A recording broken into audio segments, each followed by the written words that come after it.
Radhe Radhe, happy morning. I am professor Anant Kumar. आज जो मैंने टॉपिक लिया है बिल्कुल न्यूमरोलॉजी से रिलेटेड नहीं है। बहुत दुख के साथ मुझे ये टॉपिक लेना पड़ रहा है कि हाउ टू गेट मोक्ष। मोक्ष की प्राप्ति कैसे होती है। कल महाकुंभ में जो हादसा हुआ है वो इसी की प्राप्ति के लिए हुआ है, मोक्ष की प्राप्ति के लिए। कि संगम जहाँ पे बनता है, गंगा जमुना सरस्वती माँ का संगम बनता है, वहीं पे जाके स्नान करना है और उससे मोक्ष की प्राप्ति होगी। वो अमृत स्नान कहलाता है, पहले जमाने में शाही स्नान कहलाता था, है ना। तो आज मैं इस वीडियो के माध्यम से उन करोड़ों लोगों तक अगर ये बात मेरी पहुंचा सके आप लोग, या पहुंच सके, और उसमें से एक भी व्यक्ति अगर उसको फॉलो करता है तो मैं अपने आप को धन्य समझूंगा कि मेरा वीडियो बनाना सार्थक हो गया। क्योंकि ये वीडियो वही देख पाएगा जिसको सही मायने में मोक्ष चाहिए।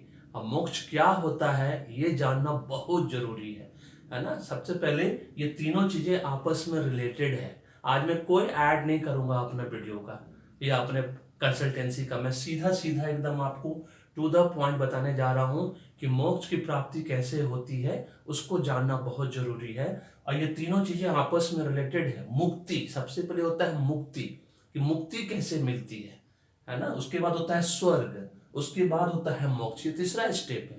पहला स्टेप होता है मुक्ति। मुक्ति का मतलब होता है कि जो पिछले जन्म, ऐसा कहा जाता है कि 84,000 योनियों में भटकने के बाद मनुष्य का जीवन मिलता है, ऐसा माना जाता है।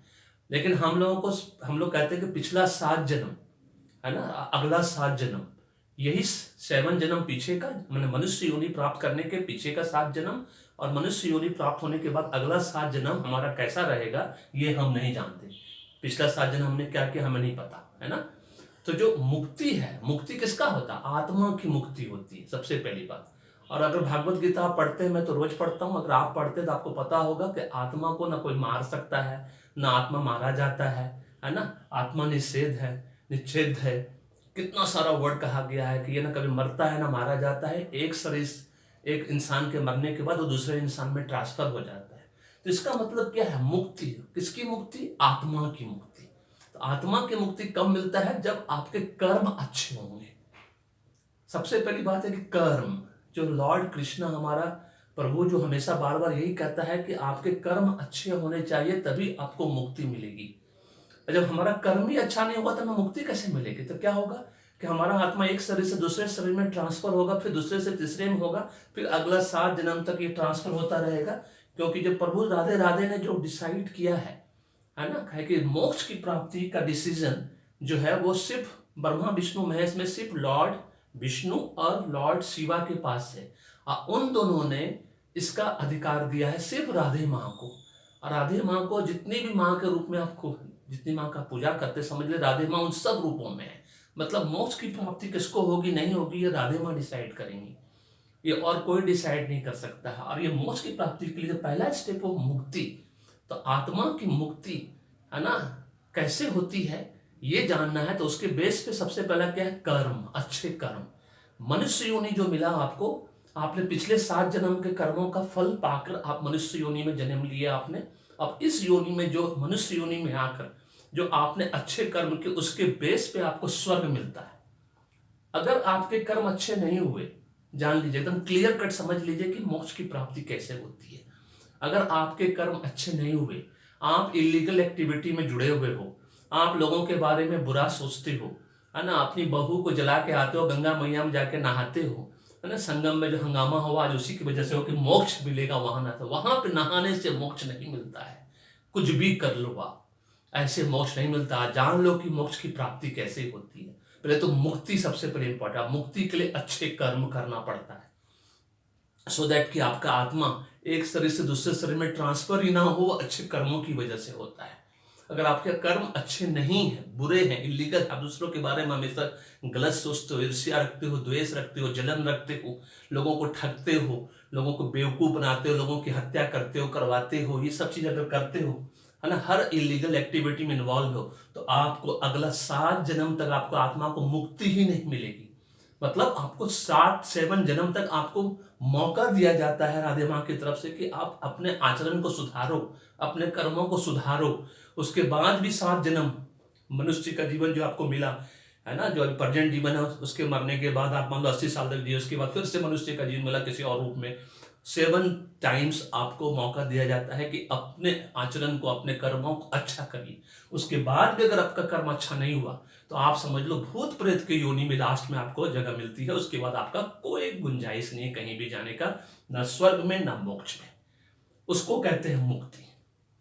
और जो इसी जन्म में मनुष्य योनि में जिसने कर्म अच्छे किए, सबसे पहला 3 चीज करना होता है स्वर्ग में जाने के लिए। स्वर्ग में जाने के लिए आपको कर्म अच्छा कर रखना होगा, अपना आचरण अच्छा रखना होगा, बिहेवियर है ना, दूसरों के प्रति हमेशा अच्छा भाव। उसके बाद दान, दान जो करता है उससे पुण्य अर्जित होता है। अच्छे जो कर्म करते हैं उससे पुण्य अर्जित होता है। और उसके बाद सेवा, गरीबों की सेवा, जरूरतमंदों की सेवा। ये 3 चीज जो है, अच्छे कर्म, दान और सेवा, ये तीनों से पुण्य अर्जित होता है। यही 3 पुण्य आपको जब आपका डेथ होता है मनुष्य योनि में, है ना, तब आपको स्वर्ग मिलता है। जब आप स्वर्ग जाते हैं, है ना, वहां पे जब आपका लेखा जोखा चित्रगुप्त महाराज जी के द्वारा किया जाता है, राधे माँ जब पूछती हैं कि इसका जो पुण्य इतना अर्जित किया है, क्या उसमें कोई प्रायश्चित या पछतावा का कोई गुंजाइश है क्या? अगर उसके बाद चित्रगुप्त जी बोलते हैं कि नहीं माँ, इन्होंने बहुत अच्छा कर्म किया है, बहुत अच्छा दान पुण्य किया है, बहुत अच्छा सेवा करके आए हैं, इनको ना पछतावा करना पड़ेगा किसी चीज का, अनर है, ना इनको प्रायश्चित करना पड़ेगा किसी चीज का, उसके बाद आपको मोक्ष की प्राप्ति होती है स्वर्ग में जाने के बाद, है ना। और वो भी 3 काम करने के, जब अच्छे कर्म, अच्छा अच्छा दान और अच्छा सेवा, ये तीनों चीज करते हो, उनकी नजर में जब अच्छे बनते हो आप, राधे राधे की नजर में, तब आपको स्वर्ग मिलता है। और वो स्वर्ग में जाने के बाद जब आपका लेखा जोखा, जो आपके पुण्यों का लेखा जोखा जो वहां अर्जित किया, आपने कलेक्ट किया, उसके बाद उसमें ये फाइंड आउट किया जाता है क्या आपने उनके ड्रीम्स को फुलफिल किया, क्या आपने राधे राधे के ड्रीम्स को फुलफिल किया, क्या आपने अपने इष्ट देव के ड्रीम्स को फुलफिल किया, क्योंकि मोक्ष की प्राप्ति तो राधे माँ ही देंगी, उन्हीं के पास अधिकार है। तब वहां पर जो लेखा जोखा बनता है, क्या आपको अभी भी कुछ पछतावा है, या पछतावा करने की जरूरत है, या प्रायश्चित करने की जरूरत है। अगर नहीं है, अगर आपके उससे पता चला पुण्यों के अर्जित करने से, जब चित्रगुप्त जी बताएंगे माँ राधे को कि नहीं, अब इसको ना पछतावा करने की जरूरत है, ना इसको किसी बात का पछतावा है, ना प्रायश्चित कराने की जरूरत है, ना करने की जरूरत है, तब राधे माँ उनको मोक्ष देंगी। क्योंकि उन्होंने, इसका मतलब जो भी लोग, है ना, कर्म अच्छा किया, दान किया और सेवा किया, तब राधे माँ उसको मोक्ष की प्राप्ति देती है। मोक्ष का मतलब होता है आपका पुनर्जन्म नहीं होता। मोक्ष का मतलब होता है नो रीबर्थ, आपका फिर कभी पुनर्जन्म नहीं होगा और आपको स्वर्ग हमेशा मिलता चला जाएगा, मतलब वहीं रहेंगे, है ना। नरक करके कुछ नहीं होता, वो आप मुक्ति नहीं मिला आत्मा को, आपको 7 टाइम्स 7 जन्म मौका मिलेगा आपका आचरण सुधारने का। उसके बाद आप नहीं सुधार पाए तो नरक नहीं, वो भूत प्रेत की योनि में चले गया, है ना। स्वर्ग नरक कुछ नहीं, अच्छे कर्मों का फल, पुण्य जब अर्जित होता है ना, जब सेवा करते हो, आप दान करते हो, अच्छे कर्म करते हो, तब आपको स्वर्ग की प्राप्ति। नरक कुछ नहीं होता, नरक मतलब भूत प्रेत सीधा। और उसके बेस पे फिर आप मोक्ष की प्राप्ति होती है, जब आपको प्रायश्चित, पछतावा दोनों में से कहीं भी कुछ ना करना पड़े, तब फिर आपका कोई रीबर्थ नहीं होता है। तो राधे माँ को मोक्ष देती है कि अब आपका पुनर्जन्म नहीं होगा। जान लीजिए इस बात को, दैट इज मोक्ष। गंगा नदी में, गंगा मैया, जमुना नदी में, सरस्वती नदी में, गंगा जमुना के संगम पे नहाने से मोक्ष की प्राप्ति नहीं होती है। क्योंकि आप वहां से नहा के लिखे, फिर वही चोरी, हत्या, डकैती, जलन, ईर्ष्या, द्वेष, लोगों को ठगना, लूटना, बेवकूफ बनाना, दारू पिला के जमीन लिखवाना, है, दही चूड़ा खिला के दही में जमीन लिखवाना, ये सब काम आप करते हो तो आपको मोक्ष की प्राप्ति होगी, स्वर्ग तक नहीं मिलेगा। क्योंकि स्वर्ग में जाने के लिए वो 3 काम पहले करने ही पड़ेंगे, अच्छे कर्म, दान और सेवा। पहले ये 3 काम करके दिखाओ। मैं अभी सिर्फ अच्छे कर्म कर पाया हूं, सेवा करने की कोशिश की 5 साल, लेकिन कोरोना की वजह से स्कूल ही खत्म हो गया।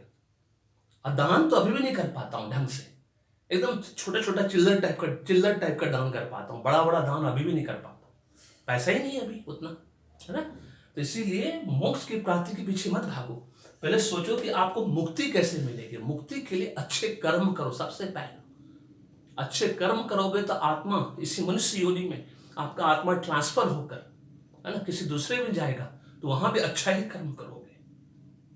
और इसी मनुष्य योनि में अगर आपने अच्छे कर्म कर लिए, है ना, दान दे दिया दिल से एकदम, और सेवा कर दी लोगों की, तो आपको इसी मनुष्य योनि में सीध मुक्ति छोड़ दीजिए, किसी आत्मा दूसरे में ट्रांसफर ही नहीं होगा, सीधा स्वर्ग का रास्ता मिलेगा आपको।